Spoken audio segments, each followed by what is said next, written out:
The Bar Group, raising the bar in real estate. Your Lake Highlands, Lakewood, Preston Hollow pros. You can find them at thebargroup.com. Unparalleled customer service for your real estate needs. The Bar Group. Coming through.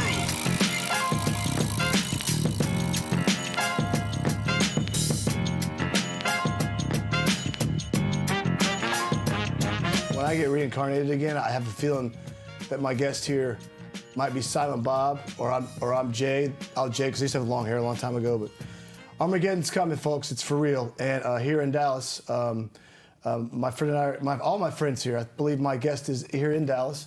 But Armageddon's coming tonight, so they say. So everybody hunker down, be safe, take care of your pets and your kids. Let's talk about pickleball. I would like to start this show off with just saying one thing. I'm not going to turn this into a monologue. I'm going to turn it into a dialogue. What do you think? You want to talk?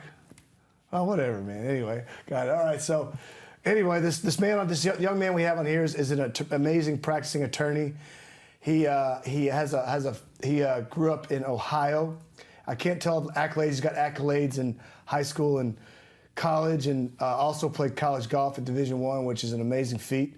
And he is the #1 player in the city of Dallas here, as far as I'm concerned, for pickleball. Let's give a warm welcome to our friend, Mr. Brandon French. What up, Mr. French? How's it going? Happy to be on the show today. Man, I think I saw you in a commercial, right? Did you? I think it was in a Chicken and Pickle. They showed you. It kind of like flashed your name. You go, I'm Brandon French, and something like that. I saw it's pretty cool. I'm not making it up. I swear. It might be. Anyway. Might be. Chicken and Pickle is one of my sponsors, so great organization. Love that company. So maybe I was. I just didn't know about it. Well, that's awesome because we had Laura Markin a few months back, and then Kemp, and then we had some other people come in from there. It's a great place. You guys have been at the new facility, right? Yeah, I did the. They had like an opening ceremony like when they first opened. I think about 2 months ago. I did that with a couple other pros just to play with the pros thing, and then I just actually recently did a big clinic there about maybe 3 weeks ago or so. So yeah, it's a nice new facility. And so this is Brandon French here of Dallas, Texas, and not born in Dallas, transplanted from Ohio, I believe. Or talking pickleball here with us in this amazing city called Dallas. Just kind of let's get into it here. So what, when, where, why pickleball, Mr. French? Yeah, so I've always played Corbin Gaspi. But I kind of thought that'd be the surprise guest. So come on, man! Don't steal my thunder, French. Come on. But yeah, I always grew up kind of playing tennis. I had a tennis court in my backyard, and was really big into table tennis growing up. Played a lot of like tournaments around the country. So that was kind of like my background getting into pickleball. I went home. I think it was in 2018 for Thanksgiving, and like went and played at this guy's house outdoors with my parents, and they were kind of explaining me the rules, and they're kind of like, oh man, you got to drop the ball in the kitchen like it's impossible. And like I picked up the paddle for the first time and like was putting it in the kitchen every time. I was like, yeah, it's pretty easy actually. So played with them. I was like, I think I need to play with people like more around my age. At that point, since I was able to track down every ball, and we're playing with like, an indoor ball or something weird like that. So when I got back to Dallas, I was like, I'll just check out some of the local rec centers. So I started going to those, and I had no pickleball IQ, had no idea what I was doing, but I was more athletic than the other players. And one day, one of the better players in Dallas saw me playing in there and was just like, yeah, I think we need to get you playing with the better crew. So I kind of went from, just playing at all the local recs around Dallas to kind of getting in the better games. And at that time, and still one of the better players in the Metroplex, Dave Fleming, who's the PPA commentator and great player, kind of started getting with his game, and, Helen Willem. So there's some other good players in the area got in those games, and they kind of started teaching me how to hit the correct shots and not just lob and crash every time. Which I like doing. So yeah, I can see that. So let me get this straight. So you started playing with your parents, is that correct? Yeah, first time I played was with my parents down the road on just an outdoor court. Oh, wow. hitting balls outside, and I was like, that's pretty fun. And I was in Ohio in 2018, and then I just came to Dallas, and I started playing like everybody else. That's great. Yeah, Dave was on a few months back. He's a guest. He's a brother of the show or sister of the show here. As far as like the paddle, do you have any paddle type you like? Do you prefer? What's your paddle, mojo? Do you have a certain one per day, a certain weight, or a certain opponent you play with, or how does that work for you, or brand that you like? Yeah, so I'm recently starting in 2023. I'm sponsored by Yola. So I play obviously with their paddle. I've messed around a lot with all the different models. I think I've concluded for me, I like all their different Swift models, which is essentially the same kind of technology as, their normal paddles like the Ben Johns, etc. So tell us tell us about your Jula, the paddle you have, because we've got listeners, ironically enough, all over the place, because you're on every platform known to man, and you'll be seen on Apple Plus as well as the Vocal Now app. So, just try to explain to some of these viewers who like pickleball what your paddle you like is, if you want to, whatever.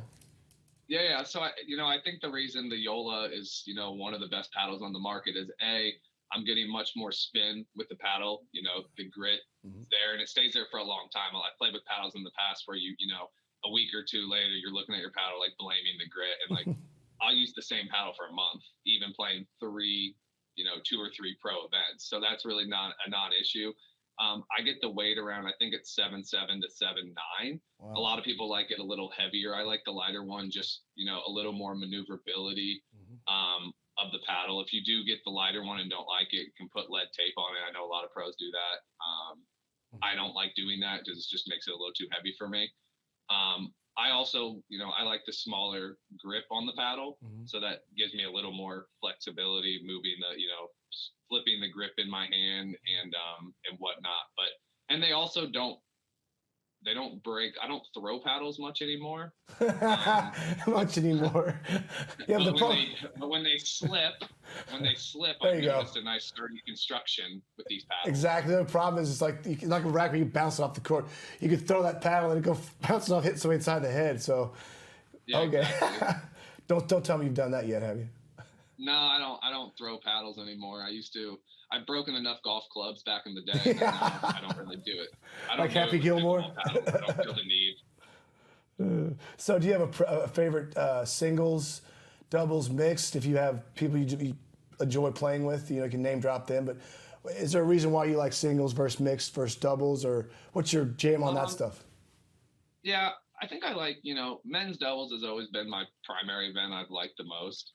I usually do play mixed in tournaments. I'm maybe just not as good at mixed comparative to some of the other guys. I didn't play singles much, in the past, but more recently I've been working more on my fitness level, going to the gym a little more. So I started playing singles in some events, and I'm just trying to get better. One of the main reasons was an MLP, obviously. The potential to have to play singles, and you don't really want to be that guy out there who just hacking it from the baseline and losing every point. So let our viewers know about the MLP, what you're talking about. Yeah, so with Major League Pickleball, there's 3 events in the first half of the season, 3 events in the second half of the season. They're essentially, for people who don't follow it very closely, there's 2 guys, 2 girls. You play a women's match, a men's match, and then 2 mixed matches. And if it happens to be tied after the 2, you essentially just put all your players out there and you play 4 points each of singles until someone reaches 21. So everybody has to play.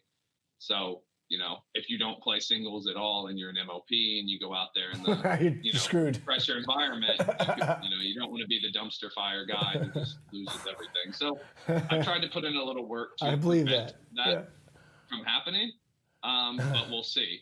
Still not the best singles player, but getting better. No, I've seen you play. You'll be fine. There's an old saying, and at least I think my old man told me this. You don't play tennis to get in shape, dumbass. You get in shape to play tennis. And so you're doing exactly what you should be doing. I'm not calling you a dumbass, by the way, Brandon. I'm just saying that you're getting in shape to play pickleball, man. You're not playing pickleball to get in shape. That's such an amazing thing right there. Oh, wow. So now, like, of all your endeavors in the sport, would you like to discuss your current focus? Like maybe the PPA, Professional Pickleball Association Tour, my favorite thing in the world, it's Dallas' best kept secret right now, is the Dallas Pickleball Club. Would you like to chat on some of that a little bit, please?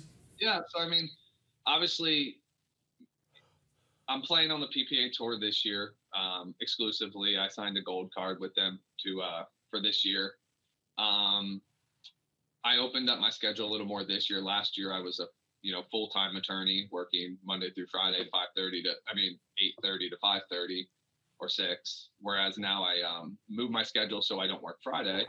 So it's allowed me to play more and more tournaments and kind of, be able to go to the gym, be able to practice a little more, which is what you got to do these days with pickleball. I mean, like with the money coming in and the TV deals coming in, everybody's a full-time player. So it's a little harder to work a job, play a full-time schedule, and still compete at the highest level. Yeah. So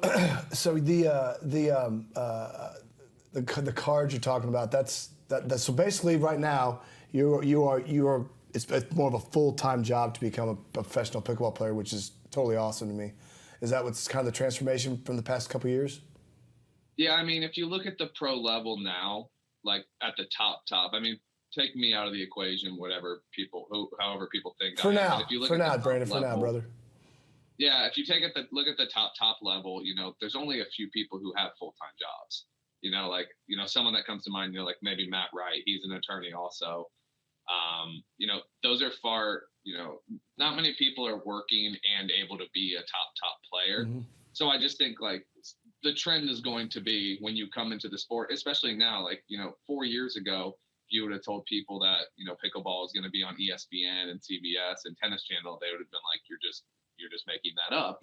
But from where we were to where we are now, right? Before it was fine because, I could play, I could win, I could lose. It wasn't like a financial thing, whether you were a top 50 player and if you weren't a top 2 player, it didn't matter. Top 3 player, the same guys, winning the tournaments every year. But I think now that there's a little more money, there's a little more sponsorship,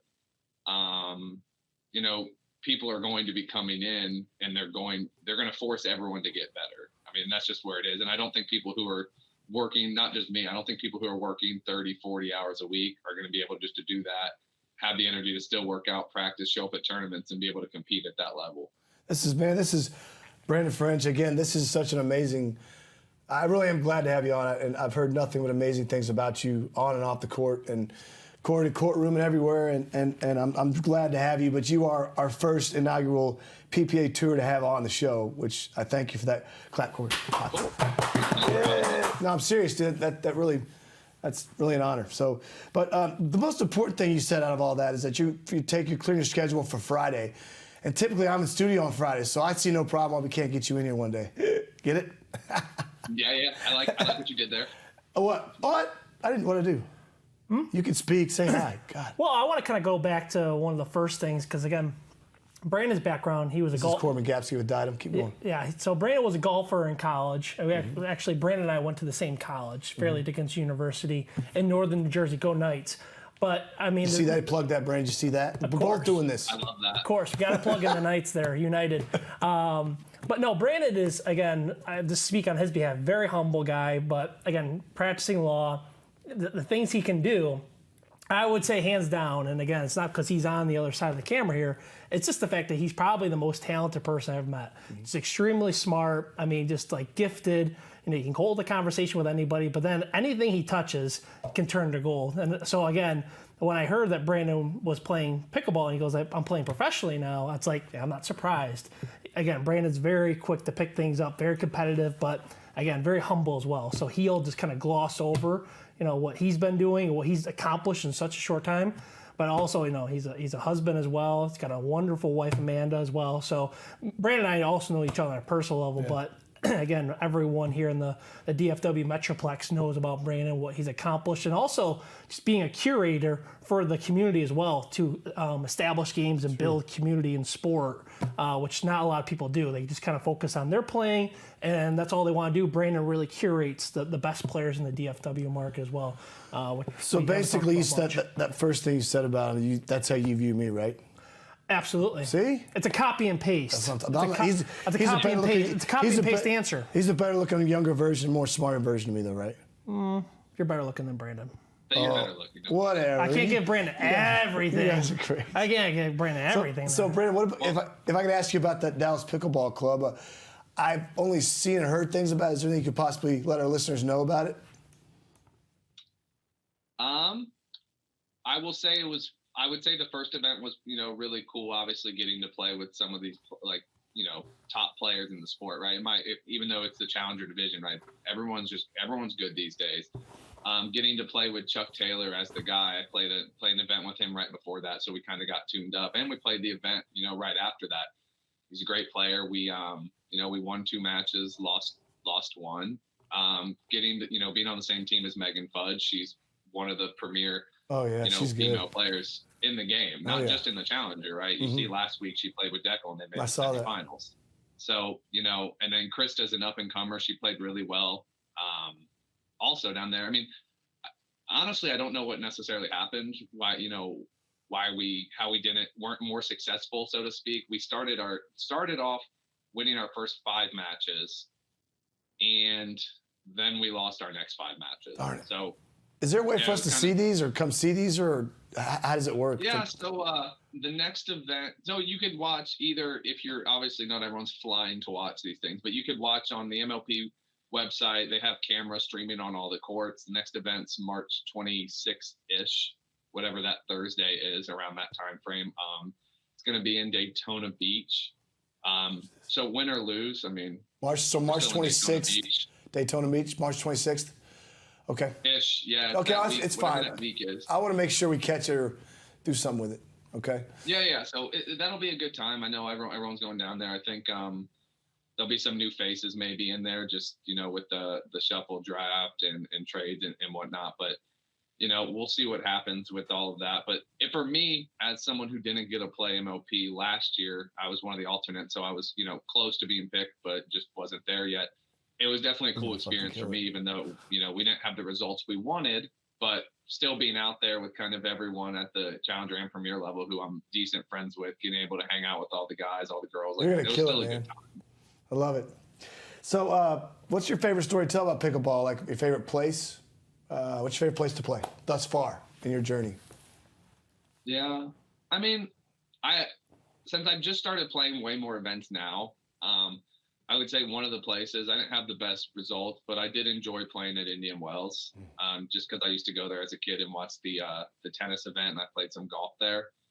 So it was kind of cool seeing how they transformed that from the tennis, to the pickleball. I also like last year playing in the New York City one at Arthur Ashe. Wow. Oh, wow. Man, that was cool, huh? I spent a lot of time in that area, just going to school in Northern Jersey.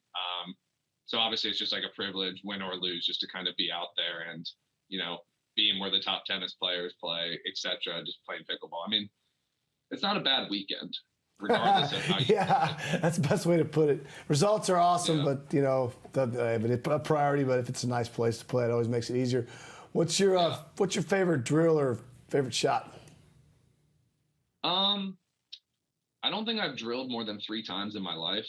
I don't think, but that's just, it's just not me. I know, like a lot of the top players, that's what they do. And quite honestly, if I didn't work during the day, I probably would drill, because I think it is a good idea.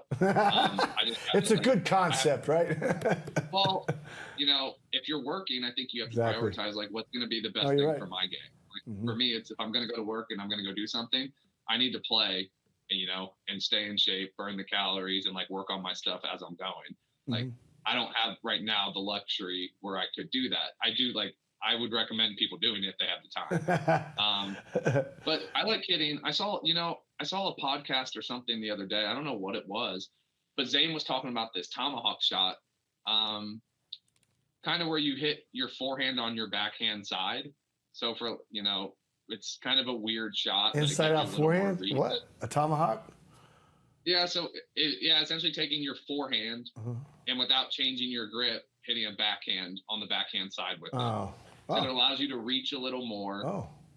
Your swing body. And it's a shot I've kind of always had that shot ever since I started. It's really weird, but it's a good shot because it's deceptive and you can't tell where it's going. And I think if you want more of a breakdown on it, you could check check out Zane's podcast. I saw he did something talking about the shot, why it's important, blah, blah, blah. What's his name again? But yeah. So Zane Navitro did like a little podcast Awesome. within the last few I'll weeks. check him out. Yeah, check that out. It's kind of, I mean, it's an interesting shot. I think it's not for everyone if you don't have strong wrists. I like that. If you don't have strong wrists, it could injure your wrist. I was out for about a year from mid 2020 through mid 2021 because I hurt my wrist playing pickleball. Really? So that wasn't great, but it happened doing that shot because it's like a weird shot on your wrist. But it's called the time. It is a good shot. If you have a good wrist doctor, it's a good shot. So if you want orthopedic surgery, do the time. If you get no, I like that.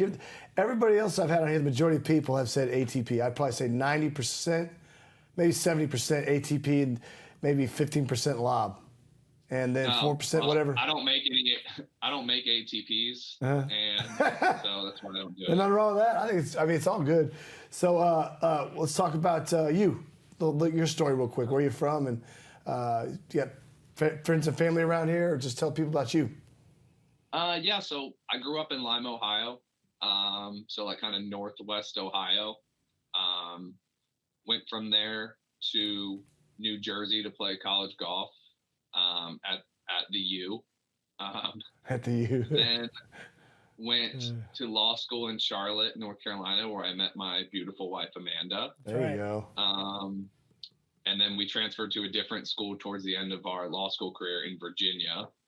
Wow. And then she wanted to move to Dallas, to be closer to where she grew up, which is about an hour southwest from Dallas. So did that.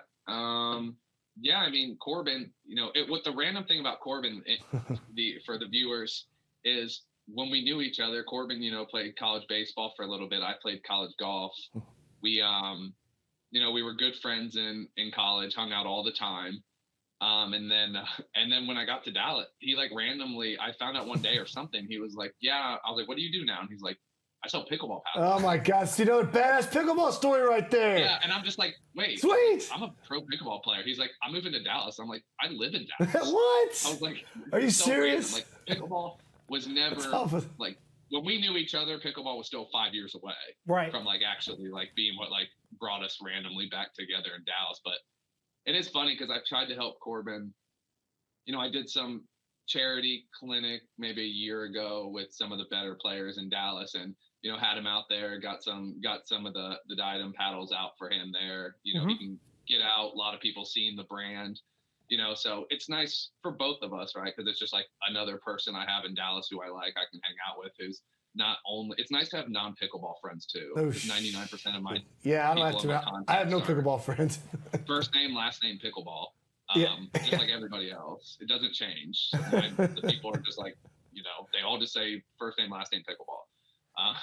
So it's nice being able to know Corbin more personally, and like he said, he knows my wife, he knows my dog and my cat. So that's kind of cool for me. But yeah, otherwise, just enjoying just working, playing pickleball. It's my life. Let's go back with my wife. Let's go back to that for a second, Brandon, because you had a charitable event last week, or last year it was. And two things, yes, Curtis. So he would help me out with dinks and drinks events at country clubs that will do events, and he'll just again give his generosity and time, which is the most generous thing. Is time. It's so limited, especially with his schedule. But yeah, he would help out at events and again help people with their technique and their game. But also the big thing about Brandon, this goes all the way back to college. So this is not something that he started recently. Brandon's always liked to give back to the next generation, like the youth. I've never asked Brandon this question, so it's kind of a pop quiz question for you, Brandon. But again, there are a lot of viewers that watch the pickleball show. So Brandon, I guess if there's some young viewers listening, again, if you were a kid now, what kind of advice would you give for a young pickleball player? Or he's done some charitable events where he's given back to the youth. So Brandon, what would you, maybe some things, some tidbits you can give to some kids? No, for sure. For me, Corbin, it started when I was in law school, mainly because I had a lot of extra time on my hand. So I started coaching youth basketball, actually. Okay. And I did it for, I think, about 3 years. So it kind of made me start like, I was like, oh, I kind of enjoy giving lessons to kids more so than adults, just because, I feel like I can like train them easier. They're more receptive. And, like, Yeah. what I'm saying versus the adult, like they're just always right and they're always the best player. So, that's kind of where it started.